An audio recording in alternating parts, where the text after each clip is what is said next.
الحمد للہ وکفى وسلام علی عبادہ الذین اصطفى اما بعد فاعوذ باللہ من الشیطان الرجیم بسم اللہ الرحمن الرحیم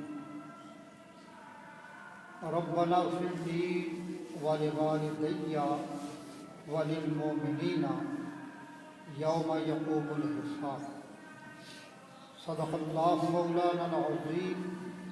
وبلغنا رسوله النبی الکریم ونحن علی ذلک لمن الشاہدین والشاکرین والحمد للہ رب العالمین۔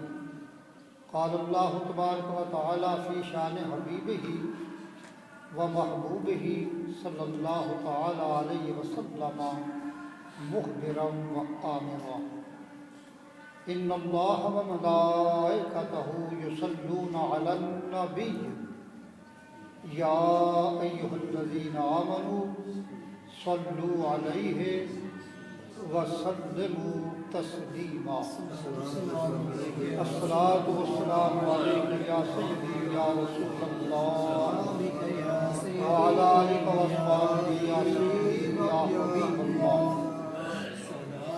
الصلاۃ والسلام علیک یا سیدی یا رحمۃ للعالمین وعلی آلک واصحابک یا سیدی یا امام الانبیاء والمرسلین۔ معزز محترم و مکرم و محتشم سامعین گرامی،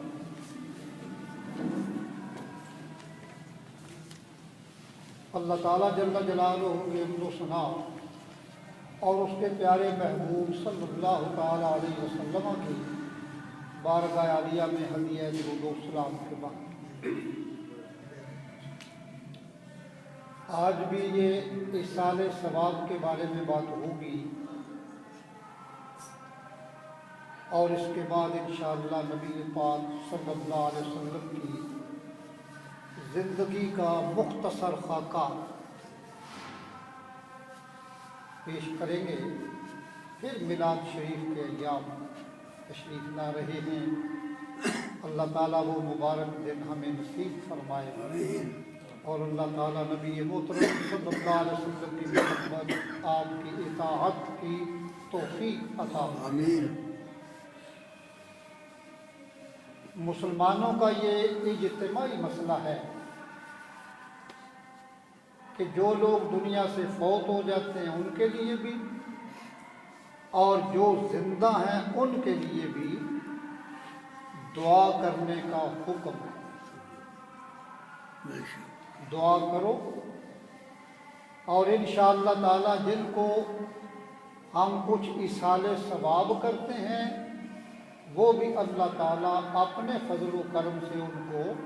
ثواب پہنچا دیتا ہے۔ جب آدمی دنیا سے فوت ہوتا ہے تو یہ حقیقت ہے کہ اس کا اپنے عمل والا دروازہ تو بند ہو گیا، اپنے عمل والا دروازہ بند ہے، لیکن اللہ کی رحمت کا دروازہ کھلا ہے۔ صحابہ نے عرض کی یا رسول اللہ صلی اللہ علیہ وسلم، جب بندہ فوت ہو جاتا ہے، قبر میں رکھ دیا جاتا ہے، مٹی ڈال دی جاتی ہے اور وہ اندھیری کوٹھلی میں لیٹا ہوا ہے، کوئی عمل نہیں کر سکتا، کوئی ایسا طریقہ ہے کہ اس کے نیک اعمال میں اضافہ ہوتا رہے، زیادتی ہوتی رہے، تو نبی پاک صلی اللہ علیہ وسلم نے فرمایا ہاں، اللہ تعالیٰ نے اپنی رحمت سے یہ بھی فائدہ جو ہے پہنچانے کا حکم فرمایا۔ ان کی بخشش کی دعا کرو، ان کے لیے صدقہ کرو، کوئی نیکی بھی کر کے اس کا ثواب ان کو بخشو تو اللہ تعالیٰ اپنے فضل و کرم سے ان کو وہ ثواب پہنچا دیتا ہے۔ اب ثواب ہے کیا؟ کوئی بندہ نیک عمل کرتا ہے، اللہ تعالیٰ ارشاد فرماتا ہے من جاء بالحسنۃ فلہ عشر امثالہا، کہ جب بندہ کوئی نیک عمل کرتا ہے، شرط یہ ہے کہ وہ نیکی خلوص اور نیک نیتی کے ساتھ ہو اور اللہ اس نیکی کو قبول فرما لے، تو اللہ تعالیٰ 10 گنا ثواب اس بندے کو عطا فرمائے۔ من جاء بالحسنۃ فلہ عشر امثالہا، 10 گنا اس کو اللہ ثواب عطا فرمائے۔ اب یہ ثواب کا مالک ہے، اگر کسی زندہ کو بخشنا چاہتا ہے ٹھیک ہے، اگر کسی دنیا سے جانے والے کو بخشنا چاہتا ہے پھر بھی ٹھیک ہے، لیکن شرط یہ ہے کہ بندہ زندہ ہو یا دنیا سے چلا گیا ہو، اس کا ایماندار ہونا شرط ہے۔ بندہ مسلمان ہو، گناہ گار جتنا بھی ہو کوئی بات نہیں، لیکن ایماندار ہونا شرط ہے۔ اگر کوئی صدقہ خیرات کرتا ہے تو پھر یہ بھی ضروری ہے کہ وہ صدقہ حلال مال سے ہو، کیونکہ نبی علیہ الصلوۃ والسلام نے فرمایا ان اللہ طیب لا یقبل الا طیبا، کہ اللہ خود پاک ہے اور وہ پاک ہی عمل کو قبول کرے۔ صدقہ جو ہے وہ حلال مال سے۔ ہم مرنے والے کے بعد 40ویں کا ختم یا کوئی تقریب کرتے ہیں تو اس سے کچھ خیرات بھی کرتے ہیں، اس میں یہ ذہن میں رہے کہ جو خیرات مال کرنا ہے اس میں کوئی وارث نابالغ نہ ہو، غیر موجود نہ ہو، یعنی فوت ہو گیا بندہ، اس کے پیچھے مال جو بچا ہوا ہے اس سے جو ہم خیرات کر رہے ہیں اس کے لیے ان میں یہ دیکھنا ہے کہ جب بندہ فوت ہو جاتا ہے تو جتنا مال اس کا ہوتا ہے وہ وارثوں پر تقسیم ہوگا، وارثوں پر، کہ ایک لاچی کا دانہ بھی اگر اس کی جیب میں تھا تو حکم ہے کہ وہ لاچی کا دانہ بھی اس کی وراثت میں رکھا جائے، وہ بھی تقسیم میں آئے گا۔ تو لہذا جو وارث نابالغ ہوں ان کا مال صدقہ خیرات میں نہیں لگ سکتا، نابالغ جو ہے ان کا بالکل، بالغ ٹھیک ہے، اور بالغ بھی وہ جن سے اجازت لے لی گئی ہو، اگرچہ باہر ہو، ان کی اجازت سے ان کی حصہ جو ہے ان کو آپ اللہ کی راہ میں خرچ کر سکتے ہیں۔ اب یہاں میں تھوڑی سی بات یہ کروں گا کہ عبادتیں ہیں 3 قسم کی۔ ایک عبادت ہے بدنی، جس کا تعلق بدن کے ساتھ ہے، مثلا تلاوت قرآن مجید ہے، نماز ہے، روزہ ہے، تسبیحات ہیں، درود شریف ہے۔ ایک تو یہ ہے کہ جس کا تعلق جو ہے وہ بدن کے ساتھ ہے، یعنی بدن کو استعمال کیا جائے گا، بدنی عبادت اسے کہتے ہیں۔ ایک ہے مالی عبادت، جس میں مال خرچ ہوتا ہے، مثلا خیرات ہے، صدقہ ہے، جس میں مال خرچ ہوتا ہے، یہ مالی عبادت ہے۔ ایک ہے مرکب عبادت۔ مرکب عبادت وہ ہوتی ہے جس میں بدن بھی اور مال دونوں استعمال ہو، بدن سے بھی کچھ مشقت ہو اور مال بھی خرچ ہو، جیسے حج ہے، عمرہ ہے، کہ حج کے اوپر بندہ جب جاتا ہے تو وہ بدن سے بھی وہاں جا کے ارکان ادا کرتا ہے، بدنی عبادت بھی ہے۔ اور مال بھی خرچ ہوتا ہے۔ اسی طریقے سے اگر عمرے پر بندہ جاتا ہے تو عمرے کا بھی یہی حال ہے کہ وہاں مال بھی خرچ ہوگا اور وہاں بدن سے بھی مشقت جو ہے یہ کرنی پڑے۔ تو یہ 3 قسم کی عبادتیں ہیں۔ ایک بدنی عبادت ہے جس میں صرف بدن کا کام ہے، نماز ہے، روزہ ہے، تلاوت ہے، تسبیحات ہے، درود شریف ہے۔ یہ عبادتیں جو ہیں یہ بدنی عبادت، صرف بدن ان میں جو ہے وہ کام آ رہا ہے۔ مالی جو ہے اس میں صرف مال،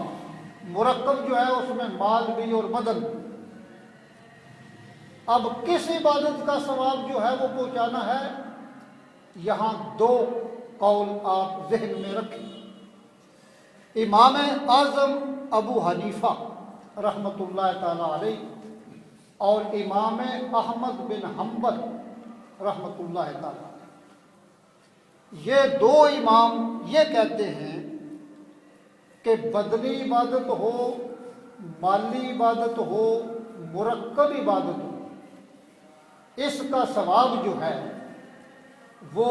زندہ کو بھی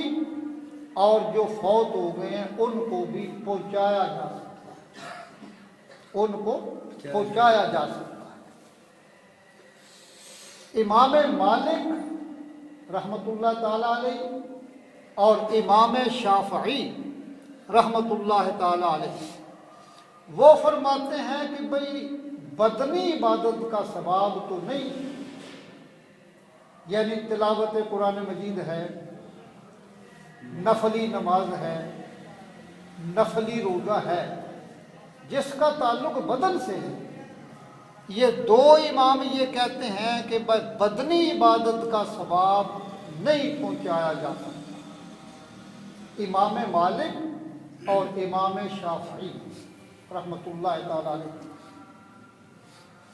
یہ کیوں میں نے مسئلہ کیا آپ کو، کیوں بتا رہا ہوں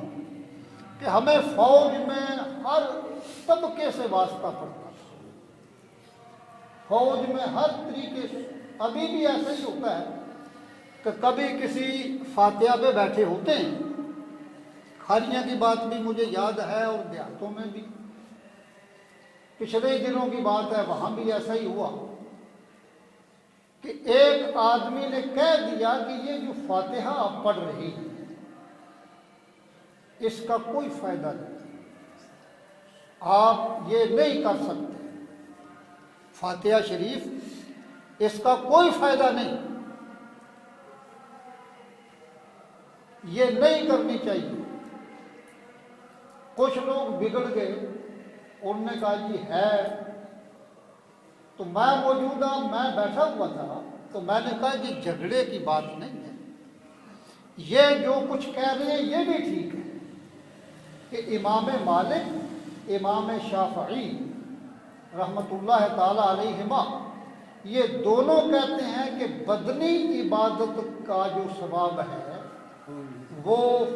نہیں تم دوسرے کو دے سکتے۔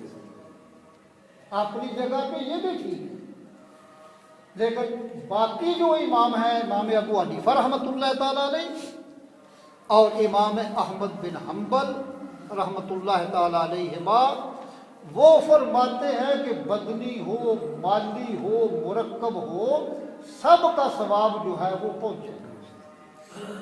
تو اس طریقے سے جب مسئلہ فوج میں بھی بتا دیا جاتا تھا، مثلا اہل حدیث حضرات ہیں میرے بھائی، وہ یہ فاتحہ وغیرہ کے قائل نہیں، وہ کہتے ہیں کہ قرآن مجید پڑھ کے کسی کو بخشنے سے کوئی فائدہ نہیں اور نہ فاتحہ کا کوئی ثواب ہے۔ تو وہاں پھر لڑنا نہیں ہے۔ جب ایک آدمی کے ذہن میں یہ بات ہو کہ بھائی ان کے مسلک میں وہ نہیں، ہمارے مسلک میں ہے، تو وہاں پہ لڑائی نہیں ہوتی۔ مثلا ہم جو ہے حنفی، ہم نماز میں ہاتھ یہاں نیچے باندھتے ہیں، تحت سرہ، ناف کے نیچے، اور باقی امام جو ہیں وہ سینے پہ ہاتھ باندھتے ہیں۔ جیسے مکہ میں جائیں، مدینہ پاک میں جائیں، وہاں امام بھی اور باقی بھی جو ہیں اس طرح کرتے ہیں، تو وہاں الجھنا نہیں ہے۔ جب بندے کے ذہن میں یہ مسئلہ موجود ہو تو پھر وہ لڑائی نہیں کرتا، وہ جھگڑا نہیں کرتا، وہ صرف یہ کرتا ہے کہ ان کے نزدیک یہ ٹھیک ہے، ہمارے نزدیک یہ نہیں، ہم نے جو کچھ کرنا ہے وہ دوسرا طریقہ ہے۔ ویسے یہ سارے ہی طریقے اللہ کے رسول صلی اللہ علیہ وسلم سے ثابت ہیں۔ یہ سارے طریقے جو ہیں یہ نبی علیہ الصلوۃ والسلام سے ثابت ہیں۔ کسی وقت رسول اللہ صلی اللہ علیہ وسلم نے ناف کے اوپر، ناف کے نیچے، اوپر باندھے ہیں، تو لہٰذا یہ طریقے قیامت تک زندہ رہیں گے۔ سب کو چھوڑ چھاڑ کے اگر ایک طریقے پہ امت جمع ہو جائے تو نبی علیہ الصلوۃ والسلام کے دوسرے طریقے ختم ہو جائیں گے، ان کو چھوڑنا پڑتا ہے۔ جب کہ اللہ تعالیٰ کو اپنے پیارے حبیب صلی اللہ تعالیٰ علیہ وسلم کا ہر طریقہ پسند ہے، ہر طریقہ پسند ہے، تو ان طریقوں نے قیامت تک زندہ رہنا ہے، قیامت تک یہ زندہ رہیں گے۔ تو یہ چیزیں بتانے کا مقصد انتشار نہیں، بلکہ بتانے کا مقصد یہ ہوتا ہے کہ آپ کے ذہن میں ہو تو الجھن پیدا نہیں، پھر آپ الجھیں گے نہیں کہ جی ادھر تو آمین ہم زور سے کہتے ہیں مکہ شریف میں، مدینہ پاک میں، جو یہاں ہم آہستہ کہتے ہیں، تو نبی علیہ الصلوۃ والسلام نے بآواز بلند بھی کہی اور آہستہ بھی کہی، تو گویا کہ دونوں ہی طریقے جو ہیں وہ رسول اللہ صلی اللہ علیہ وسلم سے ثابت ہیں۔ لیکن یہ ضروری ہے کہ جس طریقے کو یا جس سنت کو آپ نے اپنا لیا ہے اس پر آپ پختہ رہیں، یہ نہیں کہ کبھی اس پہ کھڑے ہو گئے کبھی اس پہ کھڑے ہو گئے۔ تو بات چل رہی ہے ایصال ثواب کے بارے میں، تو یہ مسئلہ میں نے اس لیے بتا دیا کہ جب کوئی بھی فوتگی ہو جاتی ہے تو دوست یار احباب جو تعزیت کے لیے آتے ہیں ان میں کئی قسم کے لوگ ہوتے ہیں، کوئی فاتحہ پڑھتا ہے کوئی نہیں پڑھتا، تو جو نہیں پڑھتا اس سے الجھنا نہیں، اس سے لڑائی جھگڑا نہیں کرنا، یوں سمجھنا ہے کہ بھائی ان کے مسلک میں نہیں۔ تو میں بیٹھا اگلے دن تو یہی بات، تو انہوں نے میری طرف اشارہ کیا کہ یہ کیا کہہ رہا ہے، میں نے کہا یہ بھی ٹھیک کہہ رہا ہے، ان کے مسلک میں یہ کوئی نہیں ہے، یہ اپنی جگہ پہ ٹھیک ہے، وہ بھی مطمئن ہو گیا یہ بھی مطمئن ہو۔ تو بتانے کا ٹوٹل مقصد یہ ہے، ہمارے ہاں بدنی عبادت ہو، مالی عبادت ہو، مرکب عبادت ہو، سب کا ثواب جو ہے زندہ کو بھی اور جو دنیا سے چلے گئے ہیں وہ بھی، لیکن عبادت علماء کا متفق مسئلہ ہے کہ نفلی عبادت ہو، نفلی عبادت ہو، اس کا ثواب ہم کسی کو پہنچائے ثواب پہنچ جائے۔ اب نبی علیہ الصلوۃ والسلام کی حدیث پاک، نبی علیہ الصلوۃ والسلام نے فرمایا کہ جب بندے کو قبر میں رکھ دیا جاتا ہے تو اس کی کیفیت رسول اللہ صلی اللہ علیہ وسلم بیان فرماتے ہیں کہ مل میت فی القبر الا کالغریق المتغوص۔ حضرت عبداللہ ابن عباس رضی اللہ تعالیٰ عنہما راوی ہیں، وہ فرماتے ہیں کہ جب ایک مسلمان آدمی کو قبر میں رکھ دیا جاتا ہے تو اس کی حالت ڈوبنے والے اور فریاد کرنے والے کی طرح، جس طرح ڈوب رہا ہے اور فریاد کر رہا ہے۔ مل میت فی القبر الا کالغریق المتغوص، ڈوب رہا ہے فریاد کر رہا ہے کہ مجھے کوئی بچا لے، میرا کوئی ہاتھ پکڑ لے، میری کوئی مدد کر لے۔ نبی علیہ الصلوۃ والسلام نے فرمایا ینتظر دعوۃ، وہ انتظار کرتا ہے دعا کا، یعنی مرنے کے بعد قبر میں رکھ دیا تو اس کو انتظار ہوتی ہے دعا کی، دعا کے بارے میں رسول اللہ صلی اللہ علیہ وسلم کے 3 قول ہیں۔ آپ نے فرمایا الدعاء هو العبادت، دعا جو ہے یہ عبادت ہے۔ الدعاء مخ العبادت، فرمایا صرف عبادت ہی نہیں، عبادت کا مغز ہے۔ دعا جو ہے عبادت کا مغز ہے۔ اور تیسری حدیث پاک میں نبی علیہ الصلوۃ والسلام نے فرمایا الدعاء سلاح المومن، فرمایا یہ مومن کا ہتھیار ہے۔ جب بھی کہیں مشکل آتی ہے تو رب کی بارگاہ میں دعا کرتا ہے، یہ اس ہتھیار استعمال کرتا ہے، اپنی عاجزی اور انکساری کا جو ہے اظہار کرتا ہے، اور اللہ تعالیٰ کی بارگاہ میں دعا کا متمنی ہوتا ہے۔ تو نبی علیہ الصلوۃ والسلام نے فرمایا کہ جب قبر میں رکھیں تو اس وقت اس کی کیفیت یہ ہے کہ ڈوب رہا ہے، فریاد کر رہا ہے، اور وہ دعا کا انتظار کرتا ہے۔ نبی علیہ الصلوۃ والسلام نے 4 رشتوں کا یہاں ارشاد ہے۔ تلحقہ من ابٍ،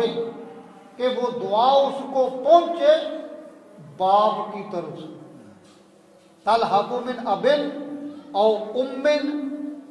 ماں کی طرف سے، او اخٍ، بھائی کی طرف سے، او صدیق،